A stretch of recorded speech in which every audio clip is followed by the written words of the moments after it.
I asked AI to make me a lawn maintenance plan, and the results might shock you. So let's talk about it. What's up, guys? I'm Rhett. Welcome back to Lawn Insider. So the premise is pretty simple here. I got on Chat GPT, and if you don't know, Chat GPT is an AI app, and I plugged in some basic information about my location, my grass type, my climate type, and I asked it to create me a lawn maintenance calendar for the months of April and May. And lo and behold, in no time flat, I had a plan in the yard for April and May, but now we're gonna go through it and see how good it did. So right off the bat, they suggest that our mowing height stays between 1 inch and 1.5 inches for hybrid Bermuda grass, and I actually don't have much of a problem with that assessment. Most people are not working with real mowers. Most people have rotary mowers, and for those rotary mowers, for the most part, most of them won't go under 1.5 inches, and you'll find very, very few that go under 1 inch. So far, so good. Number 2 on the list covers watering, and it suggests we water deep but infrequently and try to get down 1 inch of water in the lawn per week. So far, I'm actually pretty impressed. It seems like AI might have watched a little bit of Lawn Insider.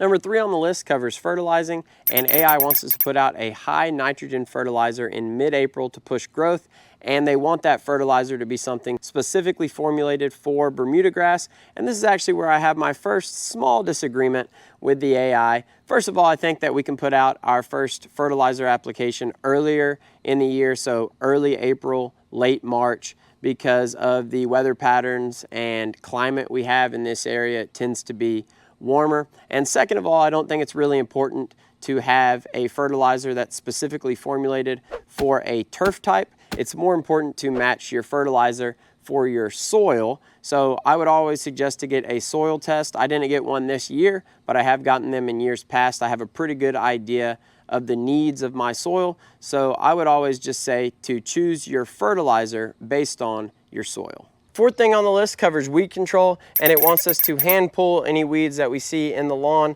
and then it suggests that we put out some pre-emergent to help prevent some germination of future weeds. And this is again where I have a small problem with the AI, and the problem mostly lies with the timing of the pre-emergent application. You should have put that out about 2 months ago. If you've waited to this point, it's not going to hurt you to put out a pre-emergent application, but you will have missed the window on some of that germination already, and you will see some weeds in your lawn. As far as hand pulling weeds, I actually don't have a problem with that. If you don't have a lot of weeds, you should be hand pulling them for the most part. We don't want to use herbicides just for the sake of using herbicides. Next thing on the list covers aeration, and it says that if you have compact soil, you should consider aerating in late April or early May, and actually have no problems with that tip. It's actually really important to wait to aerate until your lawn is actively growing. So late April, early May is a good time frame there. Also, we usually are still getting a little bit of rain by that point, and the temperatures aren't just extremely hot to where it's miserable to try to control that aerator through your yard. Next on the list is pest control, and it just wants us to monitor the lawn for different pests and then treat them accordingly. Some of the pests that they list in their response aren't really seasonal for this time of year, but we will see things like June bugs, like I mentioned in my video last week. So it is a good time to treat for grubs and then put out your base insecticide. For me this year, that's going to be Talc.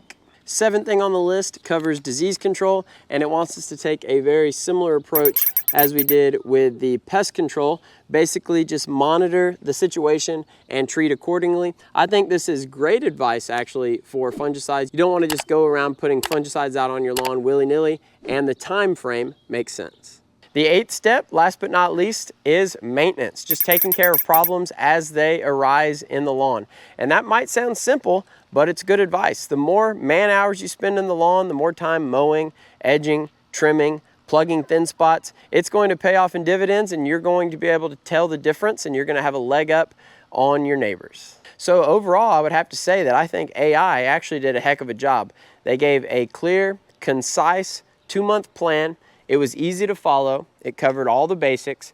And if you just went through step by step and followed Chat GPT's plan, you would have a pretty nice lawn. And I think that would be the goal of that initial prompt. So y'all can tell me what y'all think in the comment section below. I think I'm gonna go ahead and wrap it up right here. I hope you enjoyed the video. If you did, please leave it a like. If you're enjoying the content and you want to continue to see more of it, hit that black subscribe button below. And if you have any questions, comments, concerns, leave those in the comment section below. I'll see y'all again soon. Lawn Insider, out. Reed, can you say Lawn Insider, out? Insider, out. Okay, wave. Hi. Bye.